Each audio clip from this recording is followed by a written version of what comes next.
Capítulo 10. El sitio de la ciudad. Ocupó las praderas y los montes, y desde lo alto, como el águila, contemplaba la ciudad. Al pie mismo del muro mandó hacer una rampa, y de noche acercar los cañones a la ciudad.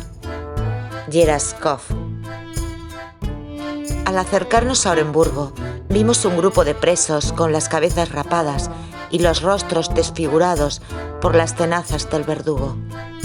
Trabajaban en las fortificaciones bajo la vigilancia de inválidos de la guarnición. Unos llevaban en carros los escombros que iban a verter a un desmonte.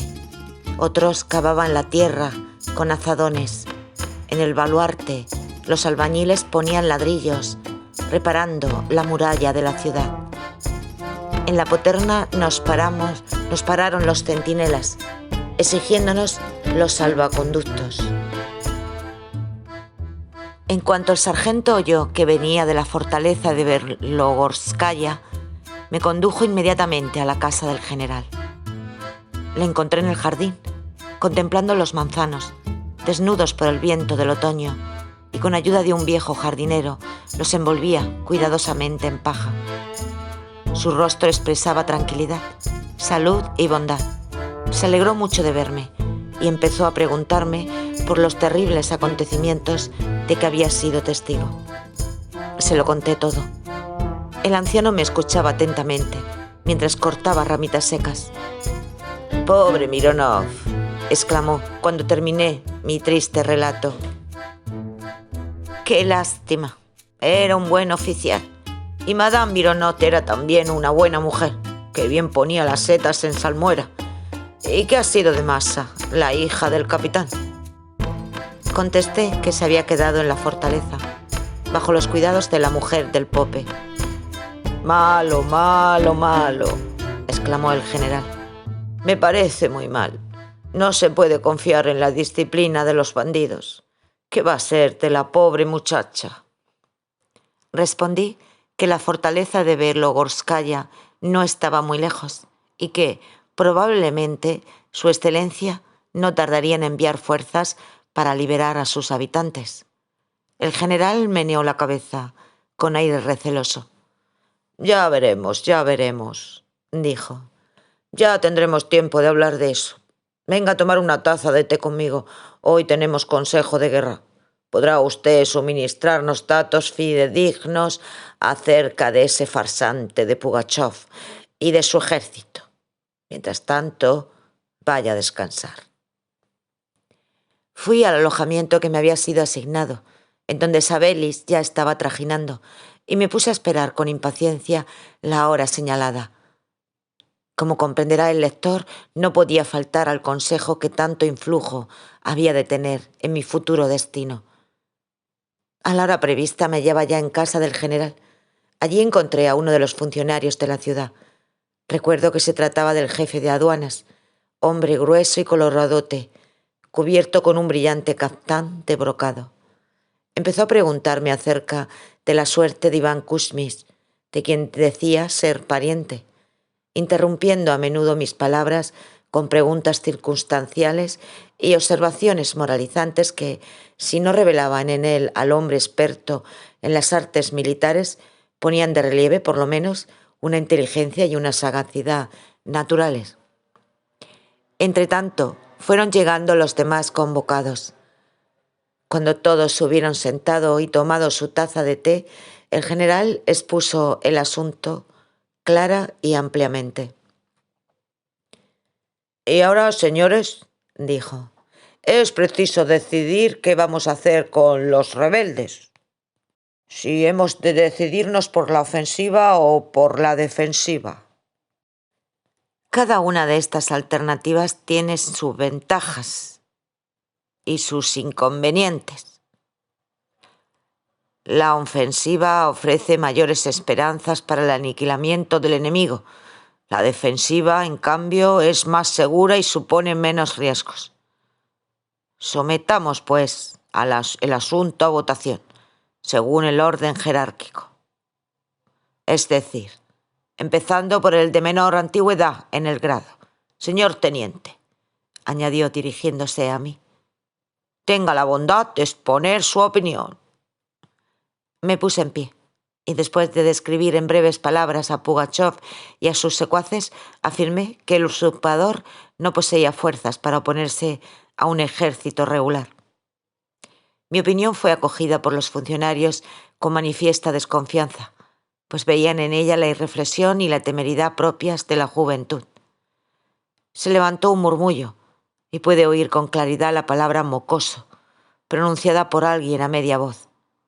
El general se volvió hacia mí y dijo: Señor teniente, los primeros votos en los consejos de guerra suelen ser casi siempre a favor de la ofensiva. Eso es lo habitual. Ahora vamos a proseguir la votación. Señor consejero colegiado, expónganos su opinión. El viejecito del caftán de brocado se apresuró a terminar su tercera taza de té, mezclado con una considerable cantidad de ron, y contestó al general: Opino, excelentísimo señor, que no se debe proceder por la ofensiva ni por la defensiva. ¿Cómo puede ser eso, señor consejero colegiado?, replicó asombrado el general. La táctica no prevé más posibilidades, o movimientos defensivos o movimientos ofensivos. Excelencia, se puede recurrir al soborno. Ah, ya, su propósito es muy sutil. La táctica admite esos movimientos. Aprovecharemos su consejo. Podríamos ofrecer por la cabeza de ese desalmado unos 70 rublos y hasta 100 de los fondos secretos. Que deje de ser consejero colegiado, interrumpió el jefe de aduanas. Si esos bandidos no nos entregan a su atamán atado de pies y manos. Ya nos ocuparemos de eso, y lo hablaremos con más calma, contestó el general. En cualquier caso, ahora tenemos que adoptar medidas militares. Señores, hagan el favor de dar su opinión por el orden debido. Todas las opiniones fueron contrarias a la mía. Los funcionarios hablaron de la falta de confianza en la tropa, de la incertidumbre del éxito, de las precauciones y de otras cosas por el estilo. Todos opinaron que lo más prudente era quedarse al amparo de los cañones, detrás de las sólidas murallas de piedra de la fortaleza, antes que probar suerte con las armas en campo abierto. Al fin, el general, tras oír todas las opiniones, sacudió la ceniza de su pipa y pronunció el siguiente discurso. Señores, debo aclarar que por mi parte estoy completamente de acuerdo con el señor teniente, cuya opinión se basa en las más razonables reglas tácticas, que casi siempre da preferencia al ataque. Aquí hubo una pausa y se puso a llenar la pipa. Mi amor propio se sentía ufano, y entonces comencé a mirar orgulloso a los funcionarios, que se miraban unos a otros con muestras de descontento e inquietud.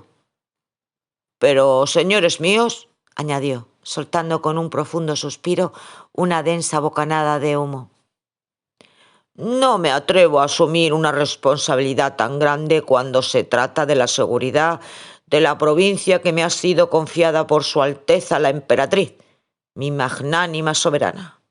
Así pues, estoy de acuerdo con la mayoría, que ha decidido que lo más sensato y seguro es esperar dentro de la ciudad el ataque y rechazar al enemigo con la artillería. Y, si se presenta la ocasión, haciendo también algunas incursiones de ataque.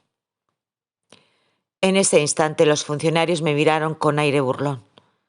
Terminó la reunión y yo no pude menos que comentar la debilidad del honorable guerrero que, contra su propia opinión, se dejó llevar por las decisiones de personas ignorantes e inexpertas. Algunos días después de aquel famoso consejo, nos enteramos de que Pugachov, fiel a su promesa, se acercaba a Oremburgo. Desde lo alto de la muralla vi al ejército rebelde. Me pareció que su número había aumentado unas 10 veces desde el último ataque del que había sido yo testigo. Traía la artillería de la que Pugachov se había apoderado en las pequeñas fortalezas rendidas. Al recordar la decisión del Consejo Militar, preví un prolongado encierro entre las murallas de Orenburgo, y casi lloré de pena. No describiré el sitio de la ciudad, que pertenece a la historia y no a una crónica personal. Diré, en pocas palabras, que el cerco, por la negligencia de las autoridades locales, resultó desastroso para los habitantes, que padecieron hambre y calamidades de todo género. Resulta fácil imaginarse que la vida en aquel pueblo se hacía increíblemente insoportable. Todos aguardaban, desalentados, a que se decidiera su suerte. Todos se quejaban de la carestía, que era efectivamente terrible. Sin embargo, ya se habían acostumbrado a que las balas silbaran por encima de sus cabezas. Y los asaltos de Pugachov ya no suscitaban la curiosidad de la gente. Me moría de aburrimiento. Pasaba el tiempo. No recibía ninguna carta de Belogorskaya, porque todos los caminos estaban cortados. La separación de María Ivanovna se me hacía intolerable. Me atormentaba desconocer su suerte. Mi única distracción era montar a caballo. Gracias a Pugachov poseía un buen caballo, con el que compartía mis pocos alimentos y con el que salía a diario, fuera de la ciudad, para liarme a tiros con los jinetes de Pugachov. En estos encuentros solían llevarse siempre la mejor parte de los rebeldes, bien comidos, bien bebidos y bien montados. La escuálida caballería de la ciudad no podía imponérseles. A veces nuestra famélica infantería hacía también una salida, pero el espesor de la nieve le impedía maniobrar con éxito contra los dispersos jinetes. La artillería tronaba en vano desde las murallas, ya que en la estepa se atascaba sin lograr avanzar, pues los caballos se encontraban extenuados. Tal era el panorama de nuestras acciones militares. Y esto era lo que llamaban los funcionarios de Orenburgo seguridad y prudencia. En cierta ocasión en que conseguimos dispersar y ahuyentar a un grupo bastante numeroso, caí sobre un cosaco que se había quedado rezagado y estaba dispuesto a asestarle con mi sable turco cuando me dijo de pronto, quitándose el gorro: «Vaya, Piotr Andreyevich, ¿cómo está?» Miré y reconocí a nuestro suboficial. Mi alegría fue indescriptible. «Hola, Masimich», le dije. «¿Hace mucho que no vas a ver Logorskaya?» «No, Piotr Andreyevich, ayer mismo estuve allí. Tengo para ti una carta». «¿Dónde está?», grité lleno de ansiedad. «Aquí la tengo», contestó, metiendo la mano en el pecho. «Le he prometido a Palaska entregártela, sea como sea». Me entregó entonces un papel doblado y partió al galope. Desplegué la hoja y, trémulo de emoción, leí lo siguiente: «Dios ha querido privarme de repente de mi padre y de mi madre. No tengo en el mundo parientes ni protectores. Acudo a usted porque sé que siempre me ha querido bien y también porque está dispuesto a ayudar a quien lo necesite. Pido al Señor que haga llegar esta carta a sus manos. Masimich me ha prometido entregársela. Palaska le ha oído decir que le suele ver a usted de lejos en las frecuentes escaramuzas y que se expone constantemente, sin acordarse de los que ruegan a Dios por usted con lágrimas en los ojos. He estado mucho tiempo enferma. Cuando me repuse, Alexei Ivanovich, que manda la fortaleza en sustitución de mi difunto padre, obligó al padre Gerasim a que me entregara a él, amenazándole con Pugachov. Vivo en nuestra casa, vigilada por centinelas. Alexei Ivanovich exige que me case con él. Dice que me ha salvado la vida, ocultándole a Pugachov el engaño de Akulina Panfilovna, que le dijo que yo era una sobrina suya. Pero preferiría morir a casarme con un hombre como Alexei Ivanovich. Me trata con mucha crueldad y me amenaza, si no accedo a sus pretensiones, con llevarme al campamento del jefe de los rebeldes para que corra la misma suerte que Elisabetta Jarlova.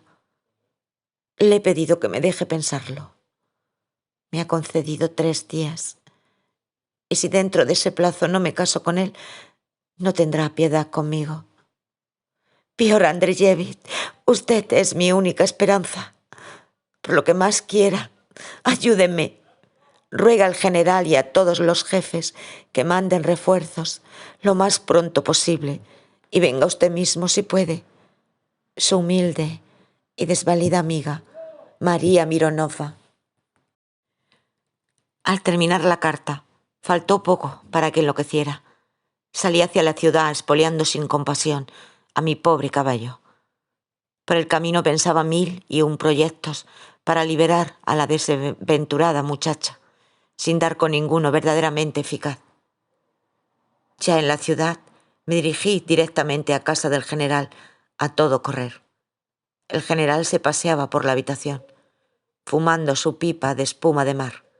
Se detuvo al verme. Al parecer, le sorprendió mi aspecto y me preguntó con interés por la causa de mi apresurada llegada. «Excelencia», le dije, «acuda usted como si fuese mi padre. Por el amor de Dios, no me niegue lo que voy a pedirle. Está en juego mi felicidad». «¿Qué pasa, hijo mío?», me preguntó intrigado el anciano. «¿Qué puedo hacer por ti? Habla». «Excelencia, ponga a mis órdenes una compañía de soldados y medio centenar de cosacos y déjeme ir a liberar la fortaleza de Belogorskaya». El general me miró con fijeza, creyendo tal vez que me había vuelto loco, en lo que no estaba muy equivocado. «¿Cómo? ¿Liberar la fortaleza de Belogorskaya?», exclamó por fin. «Le garantizo el éxito», contesté con ardor. «Basta con que me dé su autorización». «No, joven amigo», me dijo meneando la cabeza. «A una distancia tan grande al enemigo le sería muy fácil cortarte las comunicaciones con el principal punto estratégico y lograr sobre nosotros una fácil victoria. Cortadas las comunicaciones...». Temí que se metiera en consideraciones de orden militar y me apresuré a interrumpirle. «La hija del capitán Mironov», añadí. «Me ha escrito una carta. Me pide que la socorra. Sabrin la obliga a casarse con él». «¿Qué dices? Oh, ese Sabrin. ¡Qué bribón!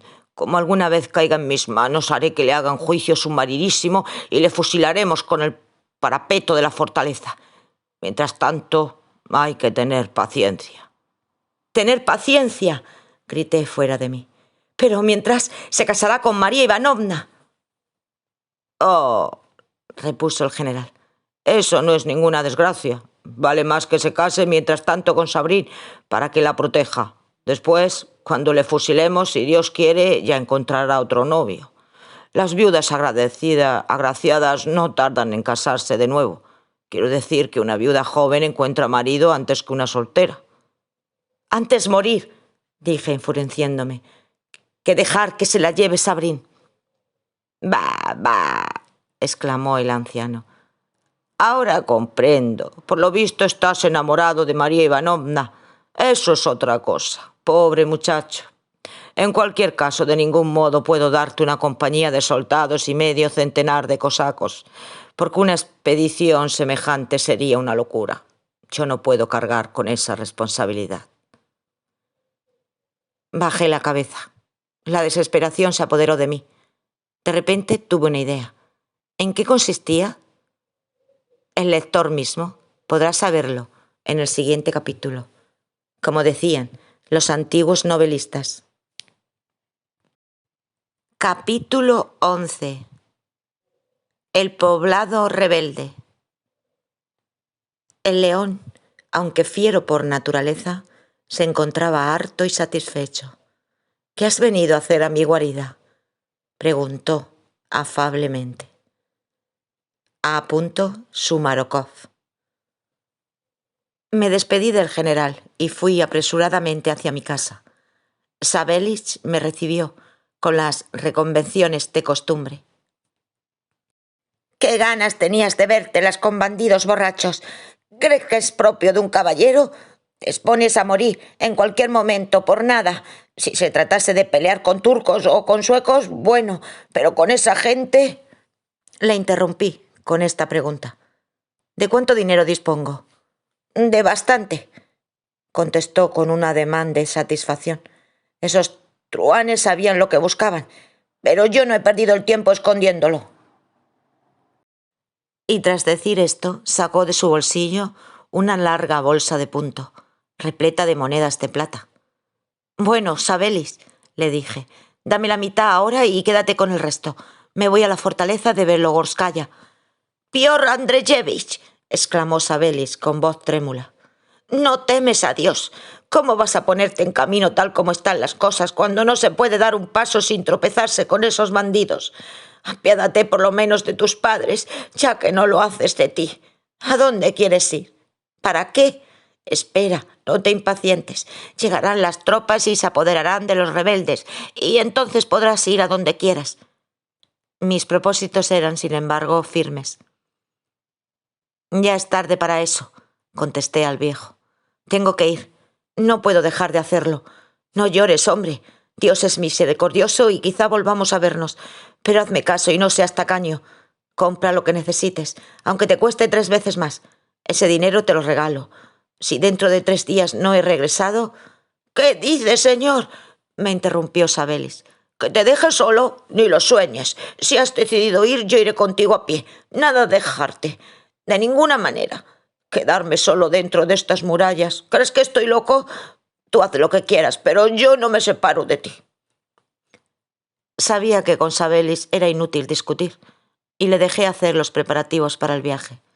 Al cabo de media hora, yo montando en un buen caballo y Sabelis en un penco escuálido y cojo que le había regalado uno de los habitantes por no tener ya que darle de comer, llegábamos a las puertas de la ciudad. Los centinelas nos dejaron pasar y salimos de Oremburgo. Anochecía.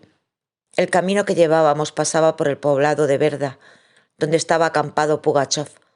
La carretera estaba cubierta de nieve, pero por toda la estepa se veían pisadas de caballos, diariamente renovadas. Yo iba a buen trote, y Sabelis, que a duras penas podía seguirme, me gritaba desde lejos a cada momento: «¡Más despacio, señor! ¡Más despacio, por Dios! Mi condenado penco no puede seguir las zancadas de tu condenado caballo. ¿A dónde vas tan deprisa? Ni que fuéramos a un banquete. A lo mejor lo que nos damos es un porrazo. Piotr Andreyevich, hijo mío, Dios omnipotente, el hijo de mi señor corre hacia su perdición». Pronto vimos brillar las luces de Verda. Llegamos a unos barrancos que constituían la fortificación natural del poblado. Sabelis no se apartaba de mí ni dejaba de rezongar sus suplicantes lamentos. Yo confiaba en poder cruzar desapercibidamente el poblado, cuando de repente vi surgir ante mí, en la oscuridad, a 5 hombres armados con garrotes. Era la guardia avanzada de Pugachov.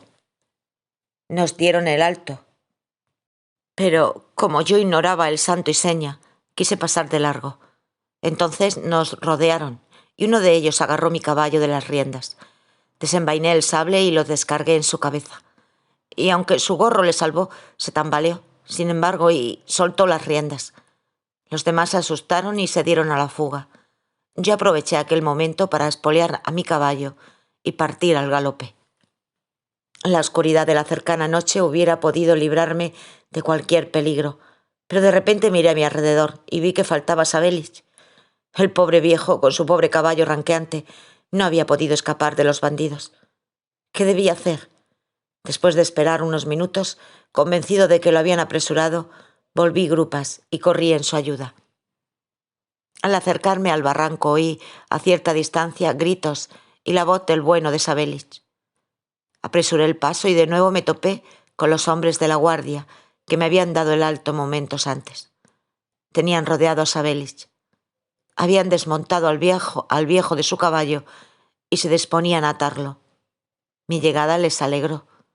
Dando gritos se abalanzaron sobre mí y en un abrir y cerrar de ojos me tiraron del caballo.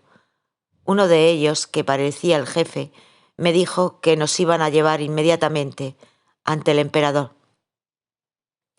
«Usted dirá, señor, si prefiere que los ahorquemos ahora mismo o si esperamos a que amanezca». No opuse resistencia. Sabelis siguió mi ejemplo y la guardia nos condujo con gran solemnidad. Atravesamos una hondonada y entramos en el poblado. En todas las sisbas había luz. Oíanse gritos y bullicio por todas partes.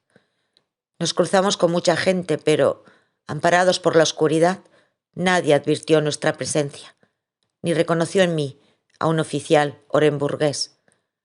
Nos llevaron directamente a una isba situada en el cruce de 2 calles. Ante su puerta había unos pellejos de vino y 2 cañones. «Aquí está el palacio», dijo uno de los hombres. «Anunciaremos vuestra llegada». Entró en la isba. Yo miré a Sabelis. El pobre se había ensantiguado y rezaba en voz baja una oración. Esperamos bastante rato y, por fin, volvió el muyik y dijo: «Nuestro señor ordena que entre el oficial». Entré en la isba, o palacio, como lo había llamado el muyik. La alumbraban 2 velas de sebo y las paredes estaban cubiertas de papel dorado. Por lo demás, los bancos, la mesa, el aguamanil colgado de una cuerda, la toalla pendiente de un clavo, el atizador colocado en un rincón y el amplio hogar guarnecido de pucheros, todo recordaba una isba corriente. Pugachov estaba sentado bajo los iconos. Vestía un caftán rojo y gorro alto, y su aspecto era arrogante. Junto a él estaban algunos de sus principales secuaces, con aire de servil subordinación.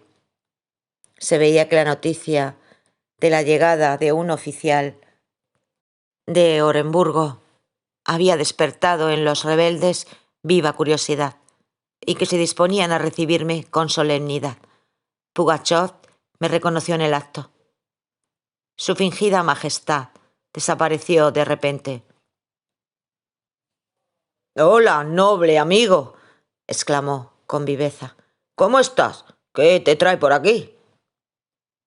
Contesté que iba por unos asuntos particulares y que sus hombres me habían detenido. «¿Y de qué asunto se trata?», me preguntó. No supe qué responder. Pugachov, suponiendo que no quería explicarme delante de testigos, se volvió hacia sus colegas y les ordenó salir. Todos obedecieron, excepto 2, que no se movieron del sitio. «Puedes hablar sin temor delante de estos», y añadió: «No les oculto nada». Miré de reojo a los confidentes del usurpador. Uno de ellos, viejo, enfermo y encorvado, de barba canosa, no ostentaba nada de particular, salvo una banda azul que le cruzaba el pecho por encima del armiac gris. Pero en la vida olvidaré a su camarada. Era alto, robusto, ancho de hombros, de unos 45 años. Su espesa barba rojiza, sus ojos grises y brillantes, su nariz sin ternillas y unas manchas rojas en la frente y en las mejillas daban a su rostro ancho, picado de viruelas, un aspecto indescriptible. Llevaba una camisola roja debajo de la blusa kirguís y pantalones de cosaco. El primero era, según me enteré después, el cabo desertor Belodorodov. El segundo, Afanasi Sokolov, apodado Jolopussa, un criminal terrible que se había fugado en 3 ocasiones de las minas de Siberia. A pesar de la inquietud del momento, la compañía en que de modo tan inesperado me encontraba impresionó a mi imaginación fuertemente. Pero Pugachov me hizo volver a la realidad al preguntarme: «Dime, ¿qué asunto te ha hecho salir de Orenburgo?». Una idea extraña cruzó por mi cabeza. Me pareció que la providencia me ponía por segunda vez ante Pugachov para proporcionarme la ocasión de llevar a cabo mis propósitos. Decidí, pues, aprovecharla, y sin detenerme a pensar en el peligro que corría, contesté: «Me dirigí a la fortaleza de Belogorskaya a liberar a una huérfana maltratada». «¿Quién de los míos se atreve a maltratar a una huérfana?», gritó. «Quien quiera que sea no se librará de mi castigo. Dime, ¿quién es el culpable?». «Sabrín», respondí. «Tiene prisionera a aquella muchacha que viste enferma en casa del Pope y quiere obligarla a casarse con él». «Ya le enseñaré yo a ese Sabrín», exclamó con tono amenazador. «Ya verá lo que es sobrar a su antojo y maltratar a la gente. Lo ahorcaré». «Permítame una palabra», interrumpió el Jlopusa con voz ronca. Te apresuraste al nombrar a Sabrín como comandante de la fortaleza y ahora te apresuras en ahorcarle. Ya has ofendido a los cosacos poniéndoles por jefe a un noble. No vayas ahora a molestar a los nobles castigando a uno de ellos a la primera calumnia. No hay que compadecerlos ni recompensarlos, dijo el viejo de la banda azul. Castigar a Sabrín es lo de menos. Lo que desearíamos saber es por qué ha venido el señor oficial aquí. Si no te reconoce como soberano, no tiene derecho a pedirte justicia. Y si te reconoce, ¿por qué ha permanecido hasta hoy en Orenburgo con tus enemigos? ¿Qué te parece si lo mandamos al cuarto de las torturas y hacemos un poco de fuego? Sospecho que su señoría ha sido enviado aquí por sus jefes de Orenburgo.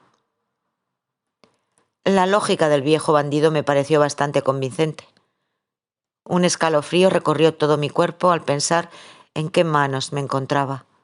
Pugachov se dio cuenta de mi consternación. «Ah, noble amigo», me dijo, guiñándome un ojo. «Parece que mi mariscal no anda desencaminado, ¿eh? ¿Qué dices tú?» La broma de Pugachov me devolvió la presencia de ánimo. Contesté tranquilamente que me encontraba en su poder y que podía hacer conmigo lo que quisiera. «Bueno», interrumpió Pugachov, «ahora dime en qué estado se halla vuestra ciudad». «Gracias a Dios», respondí, «todo sigue normal». «¿Normal?», repitió Pugachov. «¿Y la gente muriéndose de hambre?». El usurpador decía la verdad, pero yo, fiel al juramento, quise convencerle de que todo eso no eran más que rumores sin fundamento y de que en Orenburgo había bastante provisión de todo. «Ya ves», terció el viejo, «cómo te está mintiendo en tus propias barbas. Todos los que huyen de Orenburgo dicen que hay hambre y miseria, que se comen la carroña y eso que no les falte. Y su señoría afirma que hay abundancia. Si mandas ahorcar a Sabrín, cuelga también a este joven, para que nadie quede mal». Me pareció que las palabras del maldito viejo hacían vacilar a Pugachov. Por suerte, Hlopusa empezó a replicar a su camarada. «Calla, Naumich», le interrumpió. «No piensas más que en ahorcar y degollar a todo el mundo. ¿Qué clase de hombre eres? No hay más que verte para comprender que no tienes alma. Estás ya con un pie en la sepultura y aún piensas en matar a los demás. ¿Es que te parece poca la sangre que pesa sobre tu conciencia?» «Vaya, como si tú fueras un santo», replicó Belobodurodov.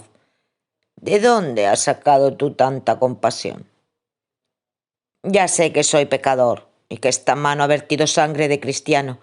Al decir esto, cerró la mano huesuda y subiéndose la manga puso al descubierto el brazo peludo.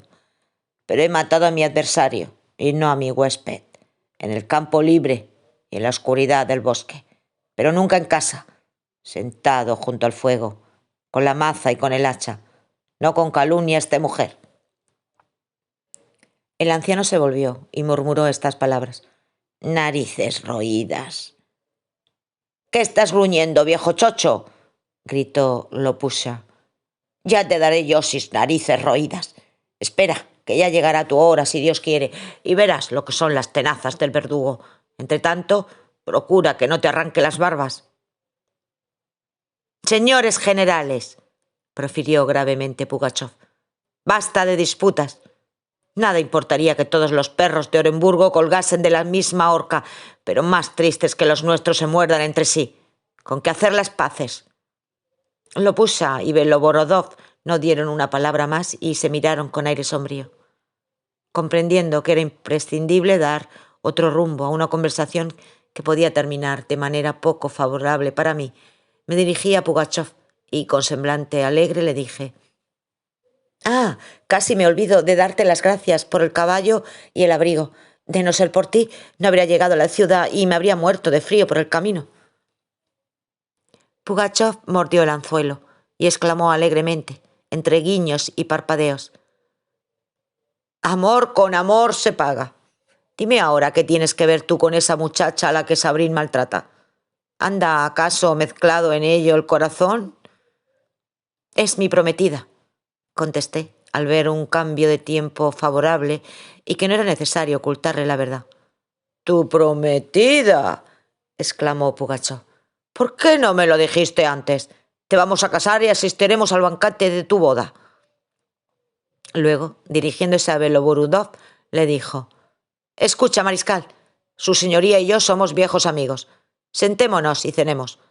La mañana es buena consejera. Ya veremos qué hacemos con él mañana. Gustoso hubiera rehusado aquel honor, pero no era oportuno. 2 jóvenes cosacas, hijas del dueño de la isba, cubrieron la mesa con un mantel blanco. Trajeron pan, sopa de pescado y unas botellas de vino y cerveza, y por segunda vez me encontré sentado a la misma mesa con Pugachov y sus terribles camaradas. La orgía de la que fui involuntario testigo se prolongó hasta bien entrada la noche. Al fin, la embriaguez fue venciendo a los comensales. Pugachov se quedó dormido en su asiento y sus compañeros se levantaron y me hicieron señal de que lo dejase. Salimos juntos. Por orden del Hlopusha, un centinela me condujo a la isba que me habían destinado, en donde encontré a Savélich, y nos encerraron allí. El bueno del viejo estaba tan desconcertado con todo lo que ocurría que ni siquiera se molestó en preguntarme nada. Se acostó a oscuras y durante un buen rato estuvo suspirando y gimiendo, pero acabó poniéndose a roncar y yo me abandoné a mis cavilaciones, que no me dejaron pegar ojo en toda la noche. Vinieron a buscarme temprano de parte de Pugachov y fui a verlo. Ante la puerta había una kibitka con 3 caballos tártaros. La gente se agolpaba en la calle. En el umbral estaba Pugachov, vestido con traje de viaje, abrigo y gorro kirguís. En torno a él estaban los comensales de la víspera, con un aire tan servil que contrastaba notablemente con todo aquello de que había sido testigo el día anterior. Pugachov me saludó afusivamente y me invitó a sentarme con él en la kibitka. —A la fortaleza de Berlogoskaya —ordenó, dirigiéndose a un corpulento tártaro que guiaba la troika. Mi corazón latió con fuerza. Arrancaron los caballos, sonaron los cascabeles y la kibitka salió volando. —¡Espera, espera! Oí que gritaba una voz que yo conocía demasiado bien, y vi a Savélich venir corriendo a nuestro encuentro. Pugachov mandó detener los caballos. —¡Querido Piotr Andreyevich! —clamó el viejo—, no me abandones ahora que soy viejo entre estos —Hola, viejo chocho —le dijo Pugachov—. Otra vez quiere Dios que nos encontremos. Siéntate en el pescante. —Gracias, señor, gracias —contestó Savélich, sentándose—. Ojalá vivas 100 años con salud, por haber recorrido y amparado a un viejo como yo. Rezaré siempre por ti y nunca más volveré a acordarme del Toulouse de piel de cordero. Lo del Toulouse bien pudo haber molestado a Pugachov, pero por suerte o no, lo oyó o no hizo caso de aquella inoportuna alusión. Los caballos galopaban y la gente se detenía en la calle a su paso, haciendo una profunda reverencia. Pugachov devolvía los saludos con la cabeza. Un minuto más tarde dejábamos atrás el poblado y volábamos por el camino. Es fácil imaginar lo que sentía yo en aquellos momentos. Dentro de unas horas iba a ver a la mujer que casi había dado por perdida para mí, e imaginaba el instante de nuestro encuentro. Pensaba también en el hombre en cuyas manos estaba mi destino y al que, por tan extrañas circunstancias, me hallaba vinculado. Recordé la extrema crueldad y los hábitos sanguinarios del que se había ofrecido ser el libertador de mi amada. Pugachov desconocía que se trataba de la hija del capitán Mironov. El malvado de Sabrin podría descubrírselo todo. Pugachov también podría averiguar la verdad. ¿Qué iba a ser entonces de María Ivanovna? Sentí un escalofrío y se me pusieron los pelos de punta. De pronto, Pugachov interrumpió mis cavilaciones, dirigiéndome la siguiente pregunta. —¿En qué piensa vuestra señoría? —¿Cómo no voy a pensar? —le respondí. Soy oficial y noble. Ayer mismo luchaba contra ti. Y hoy me encuentro viajando contigo en la misma kibitka y toda mi felicidad depende de ti. ¿Y qué? Inquirió Pugachov. ¿Te preocupa? Contesté que, habiendo sido indultado ya una vez por él, esperaba no solo su clemencia, sino también su auxilio. «Y haces bien en esperarlo. Dios es testigo», exclamó el usurpador. «Habrás visto que mis gentes te miraban con malos ojos. El viejo seguía insistiendo hoy en que eres espía y en que deberíamos torturarte y ahorcarte. Pero yo me opuse», añadió bajando la voz para que Sabelis y el tártaro no pudiesen oírlo, «recordando tu vaso de vino y tu tuluz de piel de cordero. Como ves, no soy tan sanguinario como me pinta tu gente». Recordé la toma de la fortaleza de Berlogorskaya, pero no me pareció conveniente contradecirle, y no dije nada. «¿Qué dicen de mí en Orenburgo?», preguntó tras una breve pausa.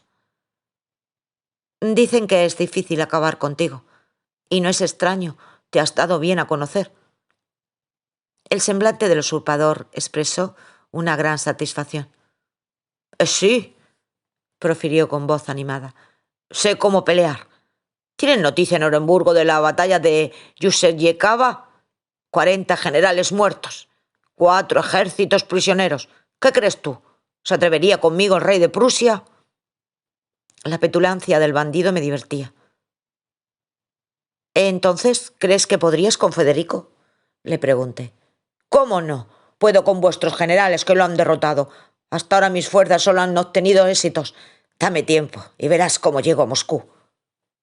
«¿Pero piensas entrar en Moscú?». El usurpador se quedó un instante pensativo y añadió a media voz. «Solo Dios lo sabe. Mi camino es difícil. Tengo poca libertad. Mis gentes se pasan de listas. Son unos ladrones. Necesito estar siempre alerta. Al primer revés, querrán salvar su vida a costa de mi cabeza». «Entonces», dije a Pugachov, «¿no sería mejor para ti abandonarlos y acudir a la clemencia de la emperatriz?». Pugachov sonrió amargamente y respondió: «No, ya es tarde para arrepentirse. No habrá piedad para mí. Tengo que continuar lo que he empezado. ¿Quién sabe? Tal vez logre mi propósito. ¿No reinó Griska a trepié sobre Moscú?». «Sí, pero ya sabes cómo acabó. Lo arrojaron por una ventana, lo acuchillaron, lo quemaron, con sus cenizas cargaron un cañón y dispararon». «Escúchame», me interrumpió Pugachov, aspirando el aire con una especie de frenesí salvaje. «Te voy a contar un cuento que me contó en mi infancia una anciana calmuca. Una vez preguntó un águila a un cuervo: «Dime, cuervo, ¿por qué vives tú 300 años y yo solo 33? «Pues porque tú, amiga mía», respondió el cuervo, «te alimentas de sangre viva y yo de carroña». El águila se quedó pensativa y le dijo: «Déjame que lo pruebe yo también». Bueno, echaron juntos a volar. Descubrieron un caballo muerto y se abatieron sobre él.